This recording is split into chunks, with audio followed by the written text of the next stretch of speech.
मध्य प्रदेश की राजधानी भोपाल का पौष इलाका कटारा हिल्स इस वक्त एक बेहद दुखद और सनसनीखेज खबर का केंद्र बना हुआ है। आपको बता दें कि पूर्व जज गिरिबाला सिंह की बहू और पूर्व एक्ट्रेस दिशा शर्मा ने फांसी लगाकर अपनी जीवन लीला को समाप्त कर लिया है। इस घटना ने एक बार फिर समाज को झंझोड़ कर रख दिया है। हमारा स्टैंड इस मामले पर बिल्कुल साफ और अडिग है कि इस आत्महत्या के पीछे जो भी दोषी है, चाहे उनका रसूख कितना भी बड़ा आखिरकार क्यों ना हो, उन्हें कानून के दायरे में लाकर कड़ी से कड़ी सजा देनी ही चाहिए। लेकिन इस दुखद घटना की आड़ में देश के भीतर जो एक तरफा पुरुष विरोधी माहौल तैयार किया जा रहा है, जो नैरेटिव सेट करने की कोशिश हो रही है, वह पूरी तरीके से अनुचित और चिंताजनक है। हम ऐसा क्यों कह रहे हैं, इसके पीछे एक बहुत बड़ी और कड़वी सच्चाई है। जब भी किसी महिला के साथ ऐसी त्रासदी होती है तो पूरा सिस्टम और लोग खड़े हो उठते हैं, लेकिन जब वैवाहिक कलह, मानसिक प्रताड़ना और ब्लैकमेलिंग के जाल में फंसकर देश के बेटे दम तोड़ते हैं, तब ये समाज और व्यवस्था पूरी तरीके से खामोश क्यों हो जाती है। इस खामोशी के पीछे छिपे दर्द को समझने के लिए हमें उन चेहरों को देखना होगा जो बड़े शहरों में ऊंचे पदों पर बैठे थे, जिनके पास सामाजिक प्रतिष्ठा और कानूनी समझ दोनों ही थी, लेकिन वे भी पत्नी और ससुराल पक्ष के मानसिक टॉर्चर के आगे घुटने टेकने पर मजबूर हो गए। बेंगलुरु के नामचीन एआई इंजीनियर अतुल सुभाष का केस आपको याद होगा, जिन्होंने सुसाइड से पहले 24 पन्नों का दर्दनाक नोट और 81 मिनट का वीडियो छोड़कर कानून की आड़ में चल रहे फिरौती के खेल को उजागर किया। दिल्ली न्यायिक सेवा के सिटिंग जज अमन वर्मा को याद कीजिए, जिन्होंने खुद न्याय की कुर्सी पर बैठने के बावजूद ससुराल पक्ष की धमकियों से तंग आकर मौत को गले लगा लिया। नोएडा में ज्वेनपैक्ट कंपनी के असिस्टेंट वाइस प्रेसिडेंट स्वरूप राज, वित्तीय विश्लेषक नितिन गर्ग और मध्य प्रदेश के डॉक्टर शशिकांत शर्मा, ये सब समाज के उस एलिट और सफल वर्ग से आते थे जो प्रताड़ना के खौफनाक चक्रव्यूह में ऐसे फंसे कि उन्हें फंदे के अलावा कोई रास्ता नहीं सूझा। अब यहां एक बड़ा और गंभीर सवाल खड़ा होता है कि जब समाज के इतने रसूखदार और मजबूत पदों पर बैठे पुरुष इस सिस्टम के आगे टूट रहे हैं, तो देश के एक आम और मध्यम वर्गीय परिवार के पुरुष का आखिरकार क्या होता होगा। ये सोचने का विषय है। आपको बता रहे हैं, जो ना तो करोड़ों की कानूनी फिरौती दे सकते हैं और ना ही बदनामी का दंश झेल सकते हैं। ये कोई कोरी भावनाएं नहीं है। राष्ट्रीय अपराध रिकॉर्ड ब्यूरो यानी कि एनसीआरबी के चीखते हुए आंकड़े इस बात की गवाही दे रहे हैं। आंकड़े बताते हैं कि देश में होने वाली कुल आत्महत्याओं में अकेले पुरुषों का हिस्सा लगभग 72% है। महिलाओं की तुलना में पुरुषों में आत्महत्या की दर 2 गुनी से भी अधिक पाई गई है। प्रतिवर्ष 30,000 से अधिक पुरुष केवल और केवल घरेलू और वैवाहिक विवाद के चलते अपनी जान गंवा बैठते हैं और इनमें से 65% से अधिक पुरुष विवाहित हैं। सबसे बड़ा सच यह है, 498A यानी कि दहेज उत्पीड़न कानून के तहत दर्ज होने वाले मुकदमों में अदालती सजा की दर मात्र 15 से 20% है, जो साफ बयान करती है कि एक बहुत बड़ा हिस्सा सिर्फ निर्दोष पुरुषों और उनके परिवारों को मानसिक रूप से प्रताड़ित करने के लिए झूठे मुकदमों में साफ तौर पर फंसाता है। बिना जांच सीधे गिरफ्तारी का डर, भरण पोषण के नाम पर कानूनी अगुवाई और पुरुषों की बात सुनने के लिए किसी पुरुष आयोग का ना होना, आखिर इस खौफनाक माहौल पर देश का आत्ममंथन कब शुरू होगा? आज हम अपने विशेष कार्यक्रम में इसी सुलगते हुए मुद्दे पर बेहद बेबाक और सीधी चर्चा करने जा रहे हैं।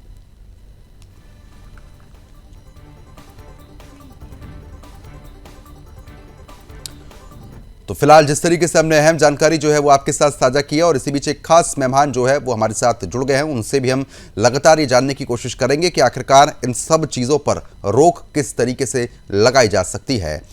अध्यक्ष पुरुष आयोग एनजीओ बरखा त्रियान जी हैं। बरखा जी, बहुत बहुत स्वागत मैं आपका करता हूं। और जिस तरीके की स्थिति अब बनी हुई है, क्योंकि महिलाओं की बात तो हर कोई करता है, लेकिन जब पुरुष आत्महत्या करता है, मानसिक प्रताड़ना झेलता है, ससुराल पक्ष के आगे घुटने टेकने के लिए मजबूर हो जाता है, इस कदर उसको दबा दिया जाता है कि उसके पास आत्महत्या के अलावा दूसरा कोई ऑप्शन नहीं होता है, तो आखिरकार वो कहाँ जाए? क्योंकि पुरुष आयोग एनजीओ के आप अध्यक्ष भी हैं, आपके पास ऐसे अनगिनत केसेस शायद आते होंगे। मैं आपसे जानना चाहूंगा कि परिस्थिति किस तरीके की बनती है और आपका एनजीओ किस तरीके से मदद करता है? देखिए, सबसे पहले तो मैं आपको दिल्ली की ही एक खबर बता दूं, जिसके बारे में मुझे नहीं पता कि आप लोगों ने कोई जानकारी है कि नहीं। आज ही की घटना है, दिल्ली में एक पुरुष को जला दिया गया। आत्महत्या तो दूर की बात सोचिए, आत्महत्या की दर जो है वो भी मैं आपको बताती हूँ, लेकिन बहुत ही दुखद है और आपके व्यूअर्स ये देख सकते हैं। मैंने इसके बारे में अभी ट्वीट भी किया है। और ये दिल्ली का ही लड़का है जिसने, जब जल रहा था शव, तो किसी ने जब उसकी मदद करी तो आखिरी जो स्टेटमेंट है उसने जो रिकॉर्ड किया, जो मरते वक्त जब भी कोई स्टेटमेंट देता है, डेथ डिक्लेरेशन उसे कहता है, वो हमेशा सच होता है। और उसमें उसने कहा है कि मेरी पत्नी और मेरी सास ने मुझे जलाया है। और जब लोगों ने उन्हें आवाज मारी कि आपके हस्बैंड जल रहे हैं, आप इन्हें बचाओ, तो उन्होंने कहा इसे जल जाने दो, मर जाने दो। उससे भी भयावह यह है स्थिति जो बताई, लड़के ने यह बताया कि मेरी पत्नी के 3-4 अफेयर्स हैं, 3-4 लड़कों के साथ इनके अवैध संबंध है, जिसे देख करके मैं बहुत ज्यादा आहत हुआ। और इसकी वजह से जब आप आहत होते हैं तो इस पे बहस छिड़ती है, लेकिन क्या किसी लड़के को, हस्बैंड को जलाया जा सकता है? वहीं आज सुबह राजस्थान से केस देख लीजिए, वहां पर भी एक लड़के ने अपनी एक सुसाइड करने से पहले एक वीडियो बनाया जिसमें पूरी जानकारी दी उसने कि वो क्यों मर रहा है, आखिर लड़के क्यों मर रहे हैं। उसने खुद का स्टोरी बताई उसमें कि मेरे को साथ बहुत ज्यादा प्रताड़ना हो रही थी, मैं बहुत ज्यादा परेशान था। शादीशुदा जिंदगी को जिस तरीके से एक समाज में जिया जाता है उस तरीके से आजकल लड़के नहीं जी पा रहे हैं। उनकी विवाह के बाद पता चलता है कि पत्नी के बहुत सारे अफेयर हैं, एक्स्ट्रा मैरिटल अफेयर्स हैं। और जब ये बात वो परिवार में, देखिए, शर्म आती है, कह नहीं पाते, और जब भी कहते भी हैं तो जैसे इस लड़के ने राजस्थान से अपनी सास को ये बात बताई तो सास मानने के लिए नहीं तैयार है। सास कह रही है वो तो ऐसा ही करेगी, तू जो कर सकता है ये कर। लड़कियां अक्सर ऐसे जब पकड़ी जाती हैं तो ये कहती हैं कि तुमसे जो बन पड़े कर लेना, मैं तुम्हारे पूरे परिवार को जेल में ठूस दूंगी। 498 तो बहुत छोटी धारा है, रेप का केस डालूंगी, तुम्हारे भाई पे डालूंगी, तुम्हारे बाप को सड़ा दूंगी जेल में, तुम्हारी बहन जो अविवाहित है उसकी शादी नहीं होने दूंगी, मैं तुम्हारे को दर दर की ठोकरें खिलाऊंगी। और ये सारे लड़के जब पुलिस स्टेशन में जाते हैं वहां इनकी सुनवाई नहीं होती, कोर्ट में इनकी सुनवाई नहीं होती। अतुल सुभाष जैसा बड़ा नाम आपने सुना था, कितनी बातें हुई थी, कितनी बहस हुई थी, 1 घंटे से भी ज्यादा का उसने वीडियो बनाया था, कितने पन्ने का उसने, 23 पन्ने का एक लेटर लिखा था जिसमें उसने हर पन्ने पे जस्टिस इज ड्यू लिखा था। तो क्या जस्टिस मिली अतुल सुभाष को? अतुल सुभाष एक ऐसा नाम था जिसने इस डिबेट को बहुत ज्यादा बढ़ाया और सभी ने बढ़ चढ़ कर हिस्सा लिया कि वाकई पुरुषों के साथ बहुत गलत हो रहा है, बहुत अन्याय हो रहा है। पुरुष आत्महत्याओं की दर जो है 2024 का एनसीआरबी का डेटा मैं आपको बताती हूँ, 2024 के हिसाब से भी 3 गुना पुरुष आत्महत्याएं की दर है। और अगर आप नीले ड्रम का कहर भी जोड़ लें, पुरुष हत्याएं भी जोड़ लें, हस्बैंड मर्डर भी उसमें जोड़ लें, तो ये 4 गुना हो जाती है। लेकिन ऐसे मामलों पे हम कभी बात नहीं करते। कल का ही दिन देखिए, सुबह से लेकर शाम तक, रात तक, इनफैक्ट मैं कहूंगी, अनेकों डिबेट मैंने किए और बहुत सारे डिबेट नहीं कर पाई, मना करना पड़ा क्योंकि टाइम इतना नहीं था, दूसरी चीजों को भी देखना होता है। और सबने यही पे बात करी कि त्रिशा शर्मा ने आत्महत्या की है।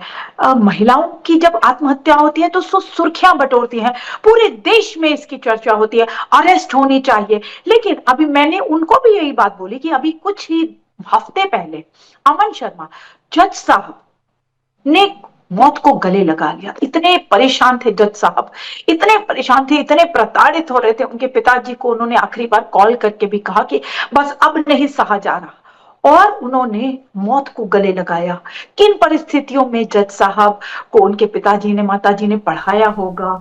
अलवर एक छोटी शहर से वो दिल्ली में जज बने, और जज बनने के लिए कितनी मेहनत करनी पड़ती है। ये लेकिन अपने आप में एक बड़ी बात है बरखा जी, क्योंकि जिस तरीके से आप बता रही हैं, जब सिटिंग जज ही जो कानून के हर दाव पेच को समझते हैं, वो ये भी समझते हैं कि अगर कोई फंसाने की कोशिश करेगा तो उसकी सच्चाई किस तरीके से सामने लाई जाती है। जब वो इस दबाव में आ गए और आत्महत्या कर ली, तो ये तो समझा जा सकता है कि जो एक आम आदमी है, मध्यम वर्गीय आदमी है, वो तो मुकदमे के नाम पे ही परेशान हो जाएगा। क्योंकि जिस तरीके से आपने बताया, और ये सच्चाई है कि अगर किसी लड़की से कुछ कहा जाता है तो सीधा वो यही धमकी देती है कि या तो तुम्हारे पूरे खानदान को जेल में चढ़वा दूंगी, शादी नहीं होने दूंगी बहन की। ये बिल्कुल सटीक आपने जानकारियां दी हैं और ये हो भी रहा है।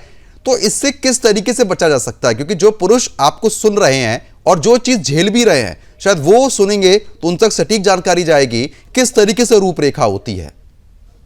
देखिए, सबसे ज्यादा तो जो पुरुषों के साथ, जैसे अमन शर्मा की बात कर रही थी, मैं उसको कंप्लीट कर देती हूँ, बहुत मानसिक रूप से प्रताड़ित होते हैं। दूसरी बात, जज साहब का तो फिर भी इतना बड़ा सर्कल रहा होगा जहां वो अपनी बात रख सकते हैं, लेकिन आम पुरुष कहीं पे भी अपनी बात नहीं रख सकता, बड़ा बेबस है। कोई हेल्पलाइन नंबर नहीं है। ये जो पुरुष आयोग एनजीओ है, इसके अध्यक्ष मैं हूं, लेकिन हमारी तो बहुत लिमिटेशंस है। एक तो ये नॉन फंडेड एनजीओ है, और हम कितनों की मदद कर सकते हैं, तो सरकार को स्टेप इन करना चाहिए। मैंने सरकार को बहुत बार मेमोरेंडम दिए हैं, बहुत बार गुहार लगाई है, हर मंत्री से मुलाकात करी है, और कहा है कि ग्राउंड रियलिटी कुछ और है।